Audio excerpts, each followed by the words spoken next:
All right, welcome back to Trev Log. I'm going to be looking at and working with, or following along with, the Unreal Engine 5 Beginner Tutorial Part 6, Intro to Materials and Textures from Bad Decisions Studio. And they were talking about how materials and textures are, well, basically material is what you bring in and put onto an object so that it's like, is this made out of wood or metal or like what kind of material is it?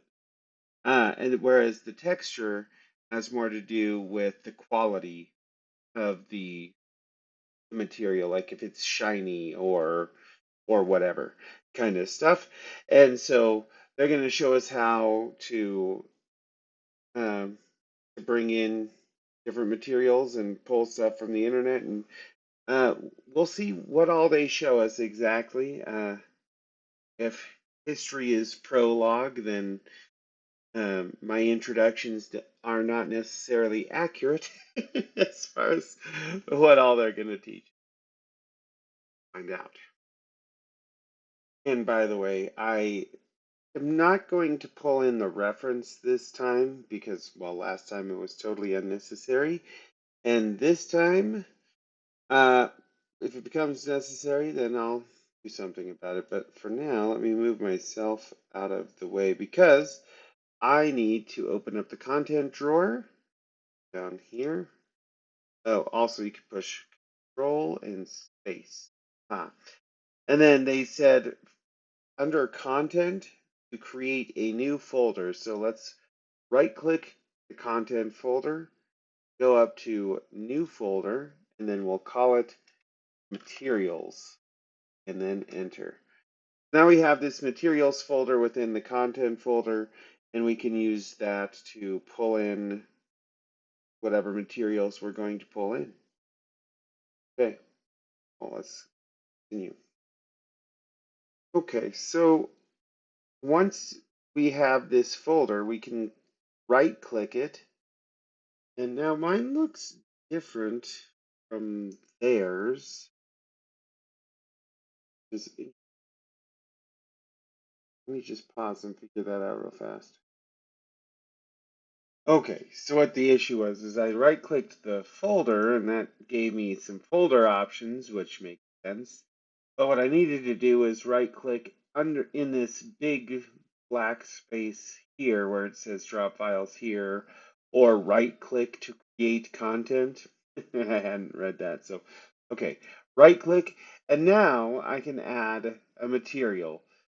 And like it says right here, a material is an asset which can be applied to a mesh to control the visual look of the scene.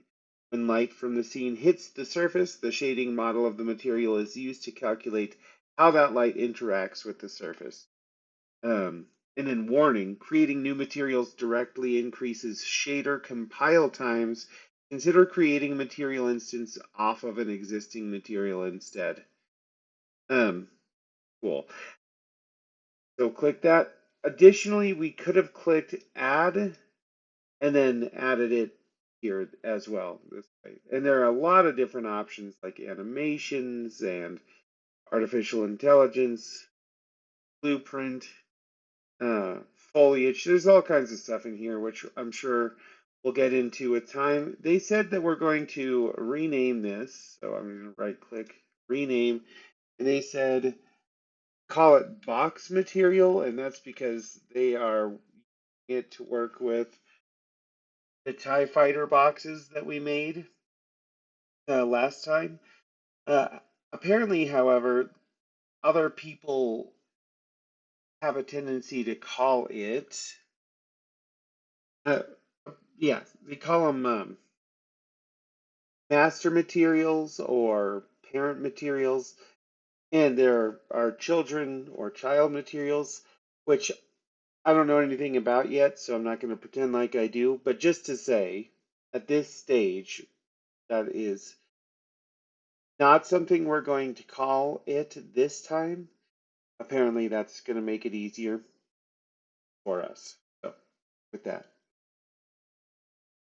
Okay, so let's get closer to one of these here boxes that represents a TIE fighter. Then control space and again, control space. And we're going to pull out the box material onto the box here. And then we're going to double click this. Maybe it didn't count. What's that? Right click?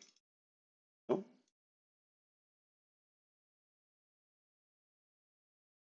okay. Let me figure out what I'm missing. Okay, I figured out what it is. So control space, what we actually need to double click is the material inside the content drawer. So double click, and then it brings us to this, which I don't know anything about yet, but they said let's maximize it and figure this out. So let me make sure that I am not in the way.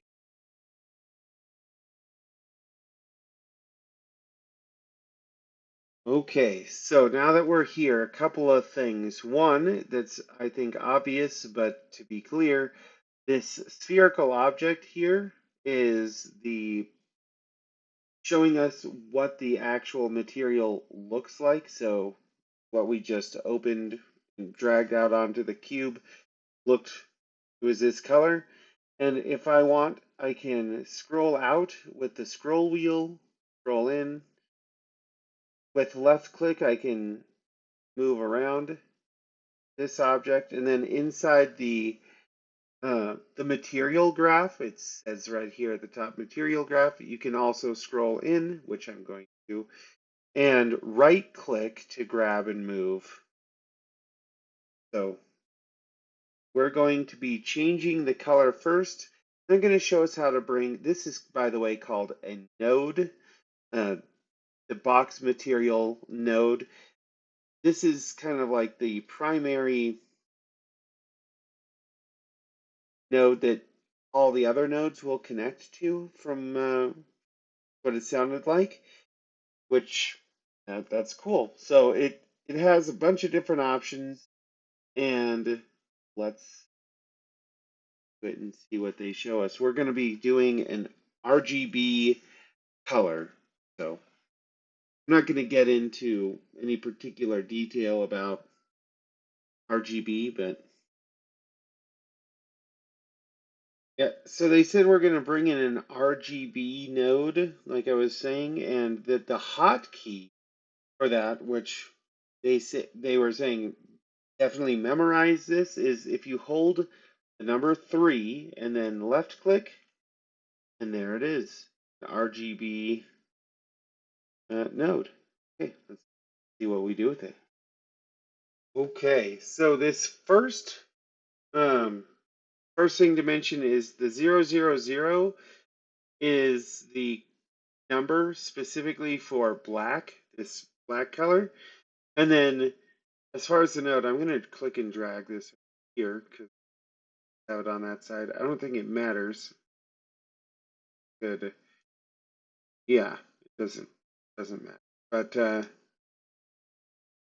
going to move it over. Basically, there's the overall um, node, which lets you, it just combines all of the red, green, and blue together. And then there's red, which you can pull out, and there's green and blue. But for now, they're having us pull the white or the overall node over to where it says base color. So then it connects. And then from here, we're going to double click the black box in the RGB node. And then that gives us the color picker, which we've seen before. And we can just drag this around and it will change the color to whatever it is that we want it to be, which is awesome. And then again, there's still the eyedropper. So if there's a specific color that you want from something, use the dropper. Also, there's this hex RGB down here at near the bottom of the color picker panel. And if you could find a code for a specific color that you know you want, you could just do a search for that and find the hex color or code and then plug it in here and it will give you that exact color that you were wanting. So like for example, I use Kleki, Kleki, in the work that I do, and I use that pretty often. And that's one thing that it'll give you, the hex code, which is awesome. So I could take that and plug it in here if I wanted. Um, anyway, they are going to have us pick a red color, but let me just get to that and try to get the same thing as them. All right, we're just, like I said, a red color.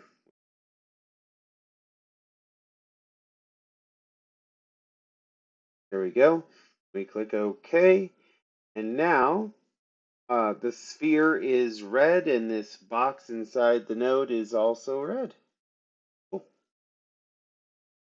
And note, by the way, that when we move this out of the way, we don't see any change has occurred because we haven't actually applied the change yet. So that's what we're going to do. So here you can be messing around with all of these settings and it won't change anything until you actually apply. So right here at the top where it says apply changes to original material and its use in the world, click apply, and there it is. We have now changed the color of that cube to red. Nice. Okay, so I'm gonna switch this up so that we can still work with it.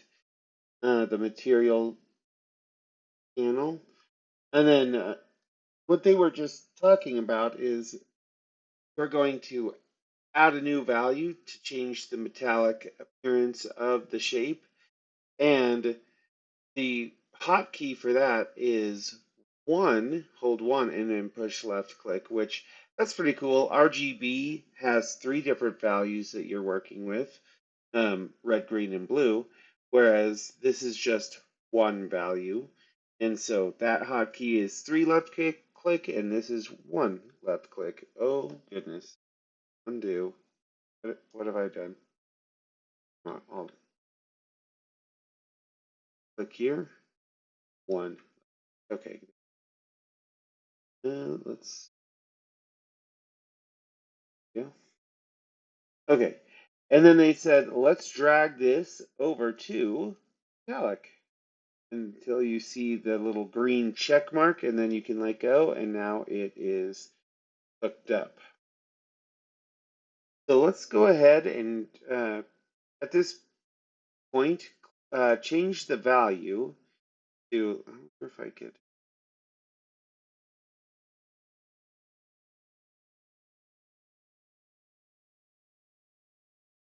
Okay, a little bit better. Anyway, change the value to 1 and then hit enter. And now you can see that the red is more metallic. And if we hit apply, then you can see that the cube also has definitely changed. Its appearance, the way it's reflecting light is different. So that's awesome. Looks cool. Okay, the next thing we're going to do now that we've changed the material is that we're going to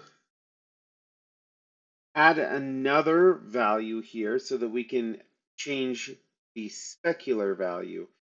So again, 1 left click brings in this node for one value. We'll click and drag it over to specular. And now specular, they were saying, is how smooth a surface is.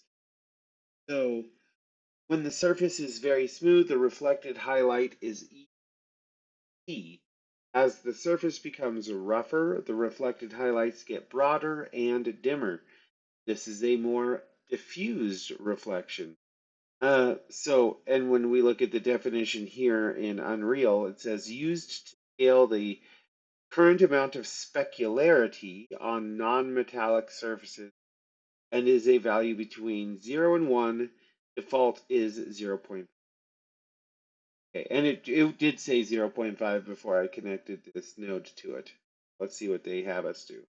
So right now, So what they had us do is set the metallic value to 0 again, enter, and now it just, in the display, or the demo, it just looks the way it did before. And what we can do is set the specularity to 1, and you can see it's giving us highlights now. It's changed it. So let's apply this and see what it looks like. So there you go. Looks a little bit different. Reflecting the light a little bit differently. Cool. Then we're going to get into roughness next. So click back into the materials window, hold 1 and left click to get another node.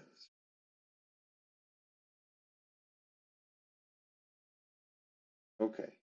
Then drag node to roughness. Okay, so they didn't have us change the roughness, but they had us leave the value of the roughness, or I mean, they didn't have us change the specularity number, but they did have us leave the value of the roughness at 0, and then you see how shiny looking it is. Let's hit apply, and now we can actually see reflections, which is, I think, very cool.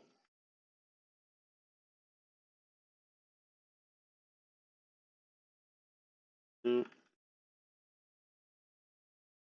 look at that. That looks neat. Yeah. Okay. So we'll get to play around with that some more. But anyway, for now, I'm going to show something else. The emissive color. What that's about. Okay, so this time with emissive light, so it's the color that is emitting from an object, which, you know, makes sense given the name. And so what I'm going to do, and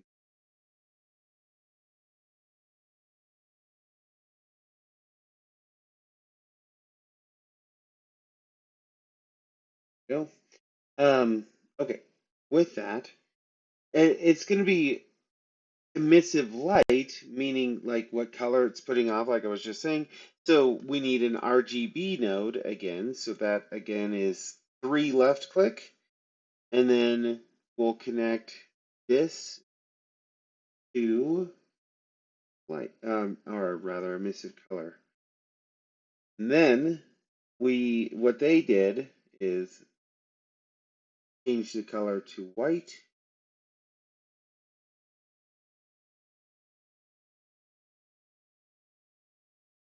And then okay. Let's apply this and see what it looks like. Look at that. So it looks like this cube is emitting light right now. Very cool. Okay. And something that they noted is like if you take a look right here, You can see on this box that to the left of the one I'm working on, that it is glowing with the light shining onto it. And something that they mentioned that I definitely need to mention is to decouple this link from the node to, yes, the box material is you hold control while you're over the connecting line, control and click, and then that disconnects. So when we do that, and then fly again, now you can see the change. So that's pretty cool. Darn cool. All right. Okay. Whoa, I went too far. And then over here, let's see ourselves a little more space here to work with and look at. We're going to multiply now. And so just to go through it really quickly, I'm going to take the overall and connect it to emissive color again. And then I'm going to, even though I didn't actually need to do that, and I'll show you exactly why that is. So you can right click here and then search for multiply by scrolling or by typing, which I don't see it automatically here, so I'm gonna, maybe it's under math. Would make sense. Yeah, multiply. So you could find it that way, or you could search for it. But the other thing you could do is you can just hold M and left click, and then it gives you a multiply box. So at this point, what we're going to do is actually drag this from the RGB node down to connection A in the multiply box. And then we're going to make another value, because what are we multiplying by specifically? We need a value node for that. So again, that's one left click, and then we'll connect this node to B. And then here's why I didn't actually need to connect the RGB node to emissive color again, is because when I take the multiply node and I connect it to emissive color, it disconnects it. So basically, this RGB node and the color that we choose for it is going to be based on, like, going to take the multiplicative value and work with that, and then use that in the emissive color. So let's see what they tell us to do with that. Okay, so we get to play around with it at this point, which is kind of hard to see. Let me zoom in a little bit. Value on the value node is, let's switch it to 3, hit enter, and that's, oh, and let's also change the color. So we'll double click the white box, and let's go with purple because it's my favorite color. They went with a red color because they wanted to do. And then hit OK. And then, so that's the light it will be emitting. And then let's hit apply. Okay, it doesn't even look red anymore. It just is quite bright at this point, emitting a lot of light. Let's build the brick. Let's switch the color. They said 55. Just really big number. It's going to be really bright. and apply.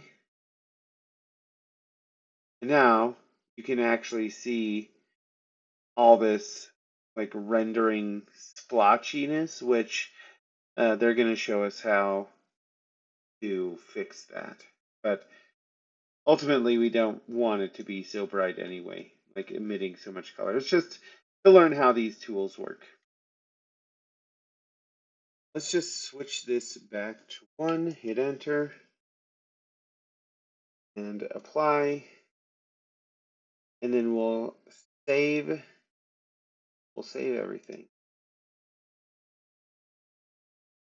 Okay, cool. Okay, so for the sake of the way things look, we're going to disconnect this for now. We'll hit apply so that it's looking like that. We'll save this material, box material.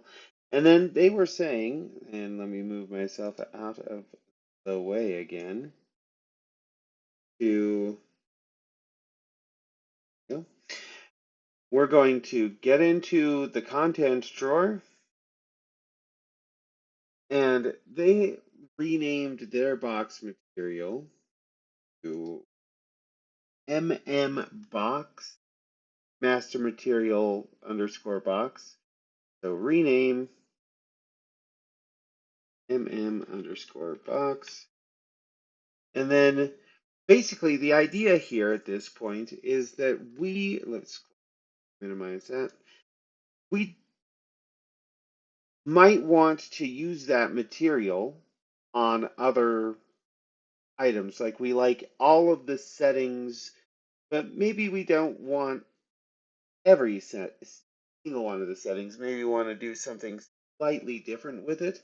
And so what we can do is the child uh, material or material instance is what it's called. So getting back into content drawer, if you right click on the material, then you can go up to create material instance, and then it creates a new material. It's a material instance. Okay, so we can just accept this name. And then it has a little asterisk and everything. We can pull the instance material onto this shape now, and it doesn't change anything here. But let's double click the instance material, and it brings us to this, which is not like we have two tabs now. I guess they closed out of there. So let's close ours too. Now we just have the instance tab here, and we want to find the parent material, which is right here. It says, since the parent may point across levels and the property editor needs to import this text, it must be marked lazy so it doesn't set itself to null in find imported object. Anyway, here it says browse to box. This was something that we already learned in one of the earlier episodes. Click that, and it takes you right to the content drawer where we have access to the parent material. Okay, so we are in fact going to go back to the parent material and double click that to open it and come here, and what we right click. And what we're going to do is actually rename these and change these to parameters, specifically the original base color as well as the some of these values. So if we right click on that first RGB node and then click convert parameter, then we can call this base color. Like they didn't include any space. I don't know. There we go. base color. This parameter here, this node is connected to metallic, so let's convert it to a parameter and call it metallic. And then this next node was specular, so we'll convert it to a parameter and name it specular. And then this last one will convert to a parameter, and that this value node is for roughness.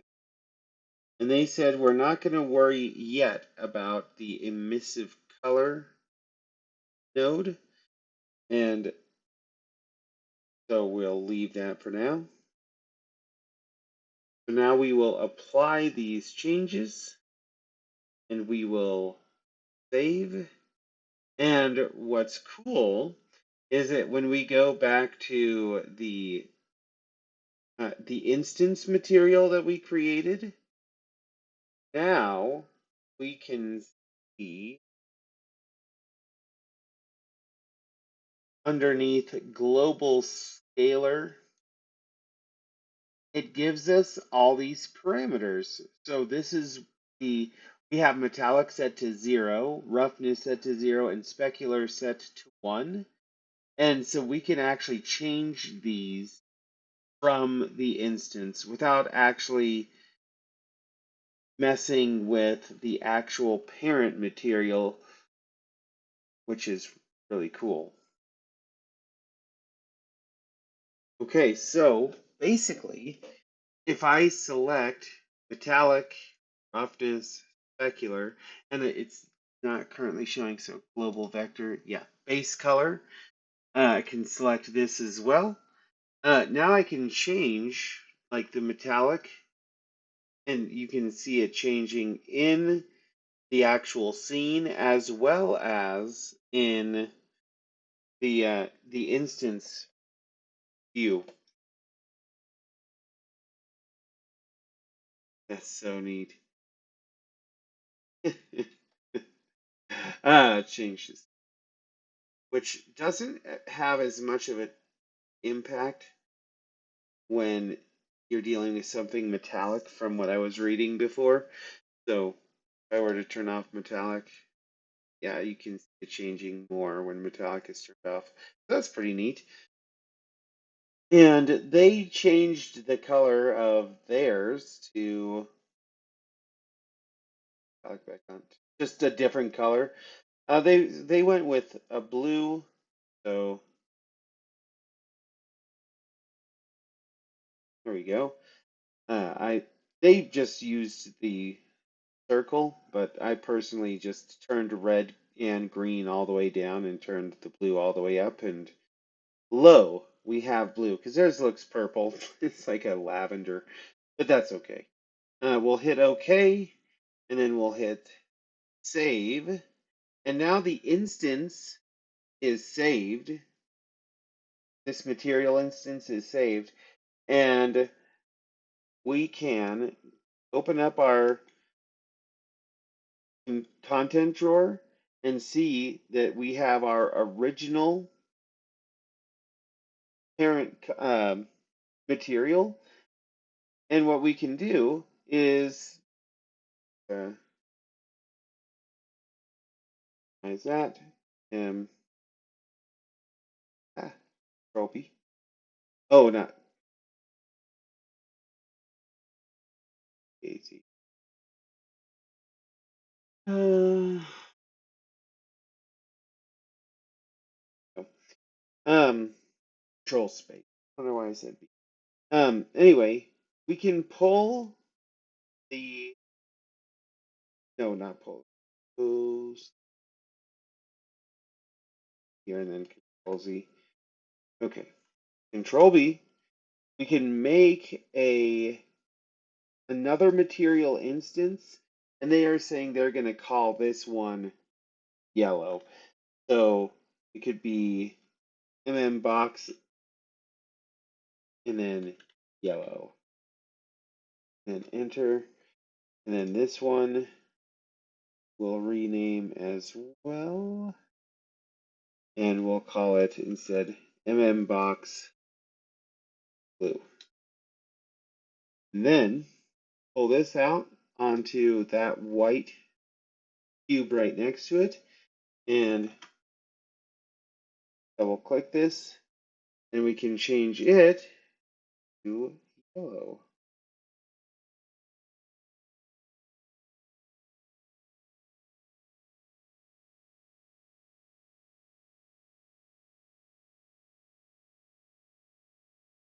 Nice.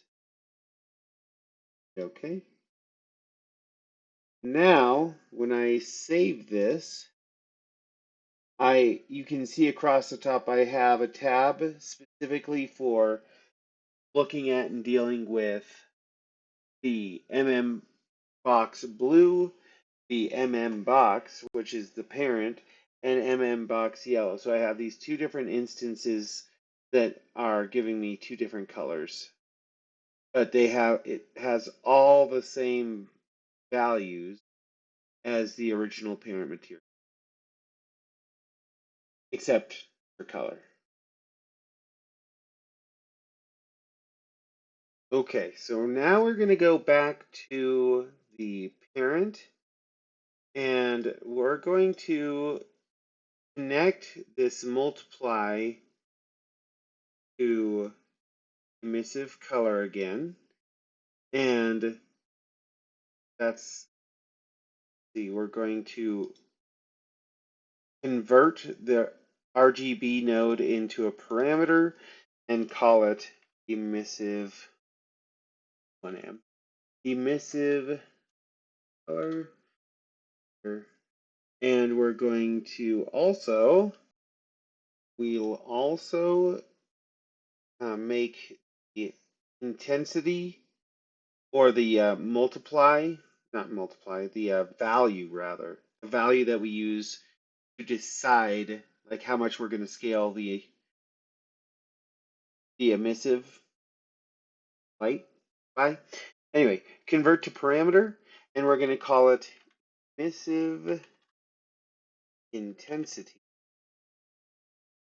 And then when we hit apply, because we're working in the parent material, it's going to have an impact on both of these boxes at the same time. So apply, ta-da, and now they're both glowing. Let's turn this to 0 and hit enter. So it will be really obvious what's happening here. So if I go to say let's go with the blue one, I guess. Now there's this additional global vector called emissive light. Click on it. Then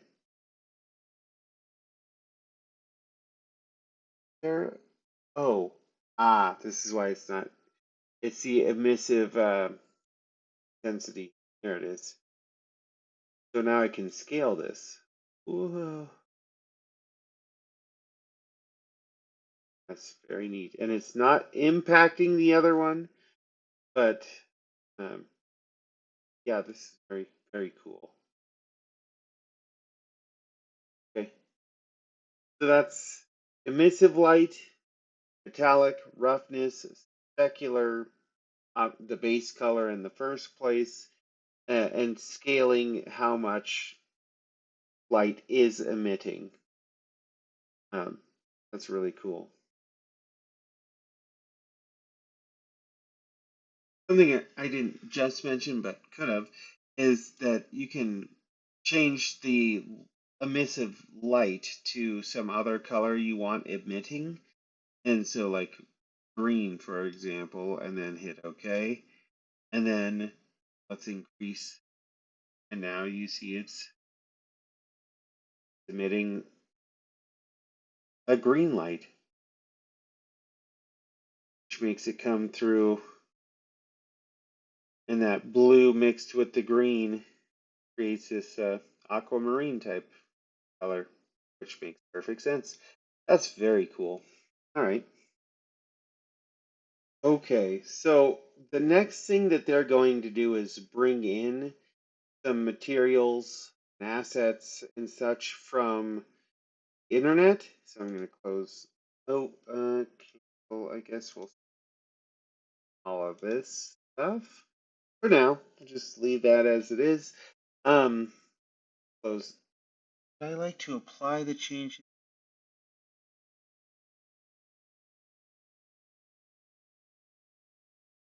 Guess maybe. But anyway, that's fine. I am going to call it here for this one and just say I'll do another episode where I do bring in assets and follow along with them on that.